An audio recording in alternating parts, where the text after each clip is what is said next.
અરવલ્લી જિલ્લાના મોડાસા ખાતે જન ઔષધિ દિવસ કાર્યક્રમ આજ રોજ તારીખ 7/3/2025ના દિવસે મોડાસા આરોગ્ય શાખા અરવલ્લી જિલ્લા પંચાયત દ્વારા જન ઔષધિ દિવસમાં ડીડીઓ સાહેબ શ્રી દીપેશ કેડિયા, મુખ્ય જિલ્લા આરોગ્ય અધિકારી ડોક્ટર જયેશ એચ પરમાર, સાંસદ સભ્ય શ્રી શોભનાબેન બારિયા, જિલ્લા પંચાયત પ્રમુખ પ્રિયંકાબેન ડામોર, નગરપાલિકા પ્રમુખ નીરજ શેઠ તથા રાજીવ બરડા સાહેબ QO અને તાલુકા હેલ્થ ઓફિસર ડોક્ટર યજ્ઞેશ નાયક અને તમામ આરોગ્ય વિભાગનો સ્ટાફ હાજર રહી કાર્યક્રમ વિશે લોકોને માહિતગાર કરવામાં આવ્યા.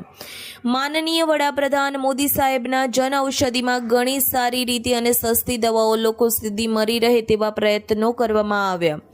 આરોગ્ય દિવસની ઉજવણીમાં શ્રી શોભનાબેને સરકાર શ્રીની સસ્તી અને વધુ સારી દવાઓ આપીને પ્રધાનમંત્રી જન ઔષધિ યોજના અંગે અને સરકારના પ્રયત્નો વિશે જાણકારી આપી. સર્વે અધિકારીઓ અને આરોગ્ય વિભાગે દવાઓની માહિતી મેળવી. Reporter Alkaben Pandya, DT news live 24, Aravalli.